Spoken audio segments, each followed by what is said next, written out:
We are going to dive into a number of things today. Some gardening, cooking, suburban homesteading, of course, homemaking, all the things that I've been doing over the course of a few days as I have been filming. But I also want to weave into the conversation a little bit of my story and experience transitioning from a full-time university instructor to a full-time homemaker.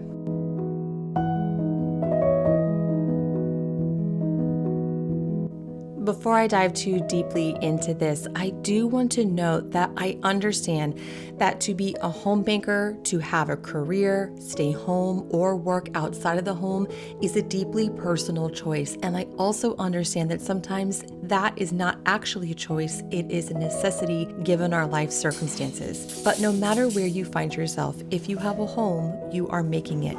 So whether homemaking is your full-time job or it's something you do in the margins of your day when you're not in the office, you have my support. I am here to hold space for you no matter how you see yourself or how you find yourself as a homemaker.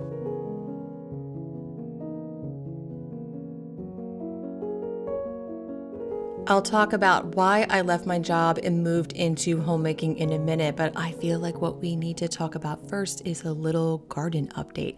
So I have a new garden. If you've been watching for a while, you know that we just expanded our garden. It's about 3 times the size, and we are officially eating out of this garden. So I recently set a loose goal to try to grow 50% of my family's vegetables in our garden. I don't know if I'm going to make it, but I'm going to try. And right now we are eating zucchini out of the garden, greens and herbs just about every single day. So far so good. The tomatoes are setting, the peppers are blooming. We have some cucumbers and some squash and sweet potatoes going. So I will keep you in the loop. But here I am making some sauteed greens with some eggs and some sourdough bread.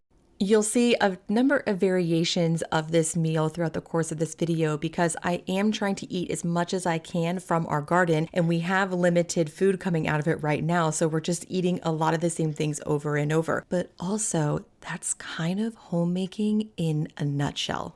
The repetition in the home is real, and it can be a little bit daunting, and it can also be a little comforting sometimes too. I have a bachelor's degree and a master's degree in English literature, and my career goal for a long time was to get a PhD and become a professor of English. That didn't work out because I graduated college at a really bad time. I graduated in 2008, and then I graduated grad school in 2011, and the economy was a mess, so I actually just decided to stay put because the university I was at offered me a job. And at that time, a job was kind of a rarity, so I just took it.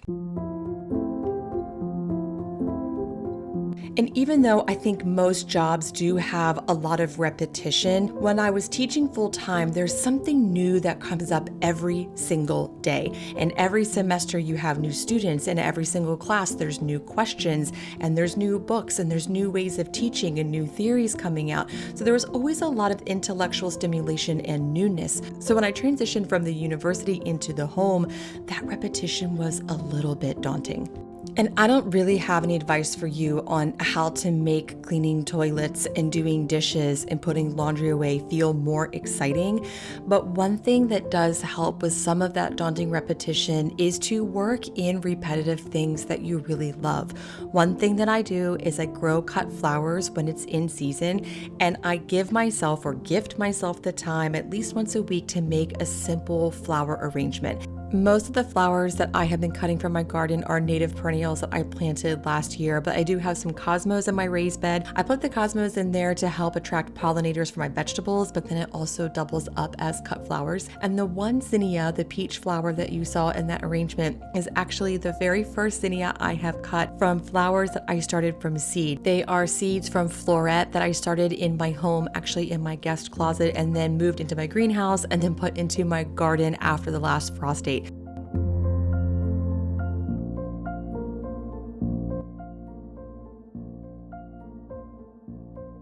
we really need to swap out the ruggable underneath our dining room table. So we actually have two of the exact same ruggables, and that was because the one we ordered came in slightly defective, so they let us keep it and sent us a new one. So when one's dirty, we just wash it and then put the other one down. So we are putting the other identical ruggable underneath the dining room table. Honestly, this sort of task isn't that exciting, but it makes me feel like my house is really clean. But why I left in the first place wasn't really much of a choice. It was really just sort of a thing that happened. So I had been working full time at a university, and I decided around, I guess it was like 6 years into it, that it just wasn't the right fit. I really wasn't happy. I was making a whopping $38,000 a year with an opportunity for a one-time $1,000 raise. It just wasn't a good fit for the amount of work that I was putting into it. And of course, I could do lateral work to make more money, but I was just really burned out. So I transitioned actually into part-time teaching, and I worked full-time as a yoga instructor. But then 2020 happened, and I was pregnant in 2020, and I couldn't keep up with the physical demands of being a yoga teacher while also being pregnant, and the whole world was so weird. So I ended up leaving teaching yoga too. And then by that time, I had this little child, and I didn't want to work in person because of COVID. I felt nervous about it, and the money just wasn't really enough to justify sending my child to daycare. And honestly, I didn't want to send her there anyway. So I don't know if chopping this chard from my garden and kale again would have honestly been my true heart's desire, especially when I was, say, in grad school thinking of becoming a professor, but it is where I landed. And the thing is about my personality is when I'm doing something, I am going to give it my all. So when I made the decision to stay home because I'd already been home for so long, I decided I'm going to give it my best. There's this misconception, I think, sometimes, and I especially experienced this when I was younger. I was born in the 80s and I grew up in the 90s. And I remember there being a lot of tension between professional women and homemakers. This idea that professional women were giving it their best, but homemakers were at home eating bonbons. But I think anyone who spent any time at home knows that that is not true. Here I am making sourdough breadcrumbs. I think I've done this on YouTube before, but this is a little bit different because I'm using leftover bread. So one of the things I do to prevent food waste is if I have any leftover sourdough, I just chop it up, I throw it in a big freezer bag, and then when I have enough to make breadcrumbs, I make breadcrumbs. So I'm just pulsing them after they've thawed in a food processor, and then I toast them on a baking stone, and then I blend them just to get them nice and fine. Unless you are monetizing on your homemaking skills, like having a YouTube channel or writing a blog or something like that, homemaking is 100% unpaid labor. So it's really important, in my opinion, to make the most out of the work I do. I have made the choice as a homemaker to make my family's bread, all of it from scratch, 100%. We have not had store-bought bread in a year, but that also means I'm not wasting the bread that I made because that is my time and my energy putting into that bread. So I want to make sure it is used. So having that sort of resourcefulness is really important, not just for budgeting or the home economy, but also to honor your time and your work and your effort. One of the things I learned the most through my professional life, especially when I moved from teaching English into teaching yoga and I was on an hourly wage, is how valuable an hour of your time really is. And this isn't something that I think we're taught about homemaking or that we even think about, at least that I didn't think about until recent years, is that the time of our day is actually the time in our lives. It is the time that we are on this earth. So it's really important that we are compensated for that, if not financially, then through resourcefulness, to make the most out of our time, to make the most out of what we are giving to others, doing for others, and hopefully for ourselves too. I think for a lot of people, myself included, resourcefulness is a learned skill. So I'm not saying that you have to know what to do and how to do it right every single time, but I am encouraging you to think about your time as valuable and precious and make the most of it. When I say make the most of your time, I want to be very clear that I don't mean you should be doing more or you should be doing better. And that is something I have really had to unlearn as I have transitioned from a professional life into one as a homemaker. Because when I was working in academia, and particularly because it is exploitation at its finest when you are working as a lecturer or adjunct faculty, there's always this push to do more and more and more so you can make more money. And there are always more demands coming down because they want more from you if they're going to pay you more money. But what I've learned over the last number of years as a homemaker, that doing more doesn't always mean you are doing your best. In fact, what has worked well for me is to work on one skill at a time. So over the last year, I have been working on perfecting my bread skills. Now, I've been baking bread for a really long time. My college best friend taught me how to bake bread about 2,000 years ago, because we're old now.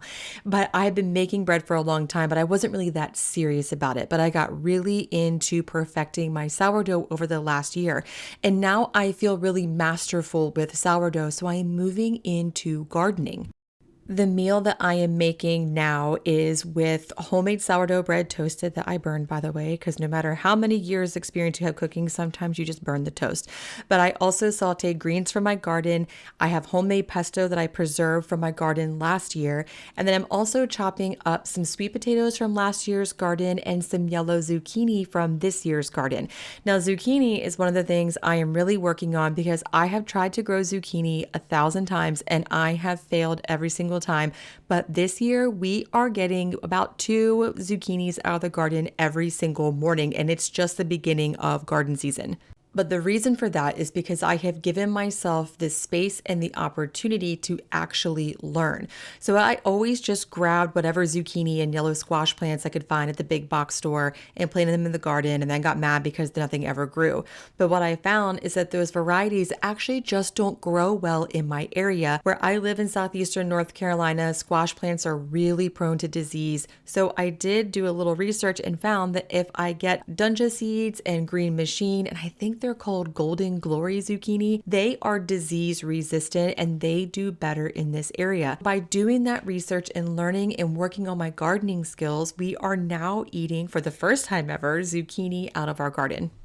If you want to get better at something, you have to focus on it. You have to give it your attention.